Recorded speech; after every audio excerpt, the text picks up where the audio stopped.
Mr. Brend de Brauwer, coming from Honda Motor Europe, will talk us about advanced rider assistance system. So, please, the floor is yours.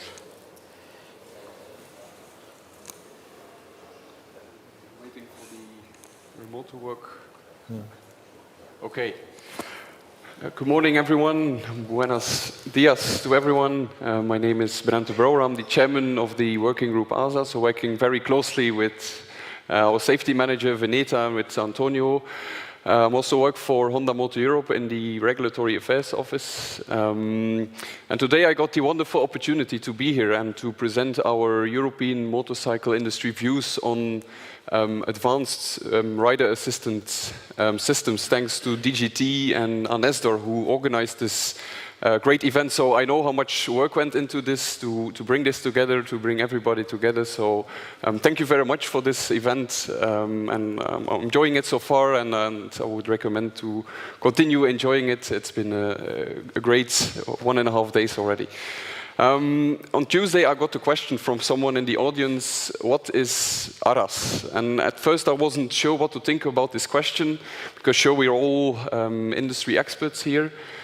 But actually, it's a very good question, because it shows that not everyone is sufficiently aware about which technologies are being developed by the motorcycle manufacturers and which technologies are being deployed. So this is like the ideal introduction for my presentation, and that is also why, together with Anesdor, we have done a lot of efforts, and with the national sales branches from the manufacturers, we've done a lot of efforts to bring all the bikes here. You can see them on the left and right side of me. So we've done a lot of efforts to bring the bikes here for you to have a look at these systems, to look at them, to have a look at them very up close. And in front of the bikes, there is also a description, so a description of the function with which the bikes are equipped, and we can see the range of power two-wheelers. We have the scooters, we have bigger commuter bikes, sports touring bikes, so representing also the variety of our products. So if you haven't done already so, I would really recommend you to have a look at the description for you to learn and to take something away from this. Before we go into a bit more detail of advanced rider assistance systems, I would like to put this in perspective in relation to our ACEM road safety paper. So Veneta already introduced our ACEM road safety paper, in which we outline all of the building blocks from the safe system approach. Veneta highlighted our ACEM efforts for the green box, so the safe road users.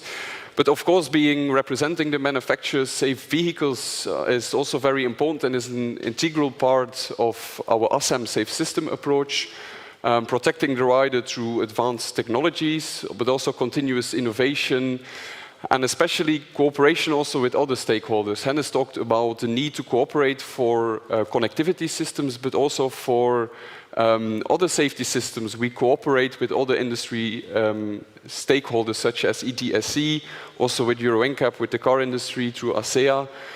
And in addition to technology on our bikes, we of course also continue to advocate for the detection of power two-wheelers by other road users. Adriano explained this as well, that it's very important that cars, vans and trucks are able to detect motorcycles through the application of ADAS technology on those vehicles.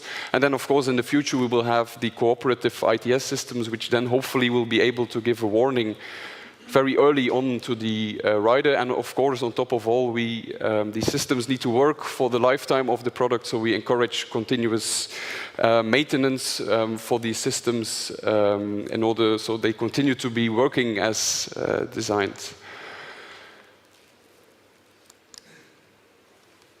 If we have a look at the accidentology, and Hennis already mentioned it, if we have a look at the collision-based accidents, so these are the accidents in which another vehicle is involved, we see that 80% of those crashes, the opponent vehicle is a passenger car, and in 60% of those cases, it was the driver of the car that didn't see the bike coming. So that's why, again, it's very important that we also continue to advocate for sufficient detection of power two-wheelers by other vehicles on the road, because a large portion of these accidents come from these collision-based accidents. Then the other accidents are the rider-based accidents. So these are single-case accidents where we see that the main cause is the loss of control over the motorcycle. And this then also brings me to the other part, so the influence of the rider. If we want to reduce the risk of riding error and risk, the most important is to address the rider, because the rider skill is so crucial and is still number one priority for us to improve their behavior and to reduce the risk of riding error. In addition to skills, so being able to see the traffic, control the bike, also mindset and behavior is very important. We see that high-risk riders in traffic that look for the limits of riding dynamics and go beyond the limits of technologies that are deployed on our bikes, this audience is not susceptible for any awareness campaign, and it's very difficult to reach those people. On the other hand, we have, of course, the safety-oriented riders. These are the riders that we need to continuously train over their lifetime in order for them to have sufficient skills, which is really important to reduce the riding risk. But very importantly, also with the introduction of these many new technologies, and Adriano already mentioned this, we still see that many riders are not sufficiently aware about how they work, what they are designed for, what do they do, but especially also the limitations of these systems. So these systems are designed in a certain way, but they also have specific limitations. And it's very important that the rider, our users, they understand these limitations and correctly use the systems. They do not switch them off, otherwise the systems, as we have designed them, cannot perform very well.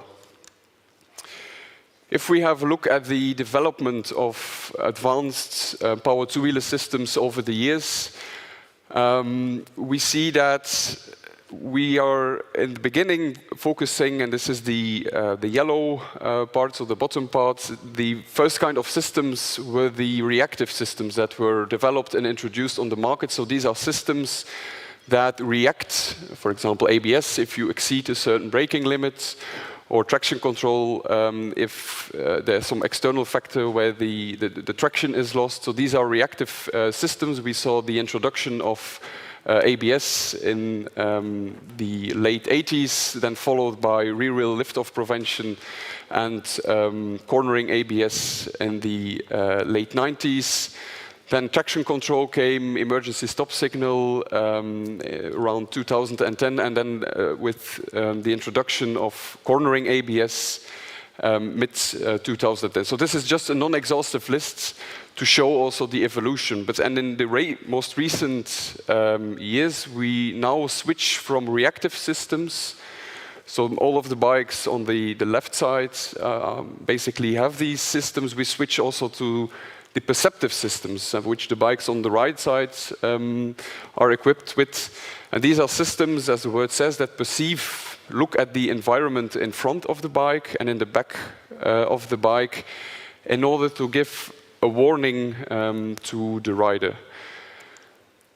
I just want to highlight two technologies. First one is blind spot detection. So this works in a lane change scenario, where the system based on radar at the back is able to alert the rider whether there's a vehicle in the blind spot of the bike.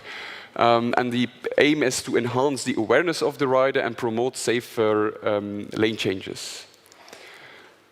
The other system, which is at the moment the most complex system that is mass-produced and is equipped on bikes, is the forward collision warning system. And these are systems that look at the environment in front of the bike and can then alert the rider in the event of a potential collision with a warning.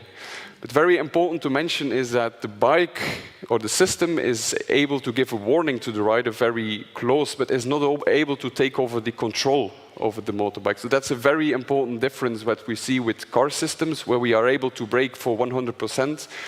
With a motorbike, this is not possible. Otherwise, we risk the dynamics and the stability of the bike. So It's only as good at the end as the rider that still needs to make the correct assessment and still needs to either brake or avoid the situation. This is a very important difference between systems on cars compared to the systems on the motorbikes, which may have a similar name.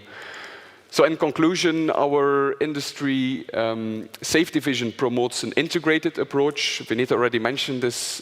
Technology is one part of the solution, but we need to also look at sufficient rider training to create a holistic safety ecosystem. The manufacturers are deploying advanced power two-wheeler systems on the bikes. You can see them here, considering their specific use on the roads. So not all the bikes are the same, and also considering their specific characteristics for riding. We also continue to stress again the importance of rider training, because these systems cannot make the rider a better rider. They can get some awareness, so that's continuously, it's very important that we highlight the rider training and correct use of these systems.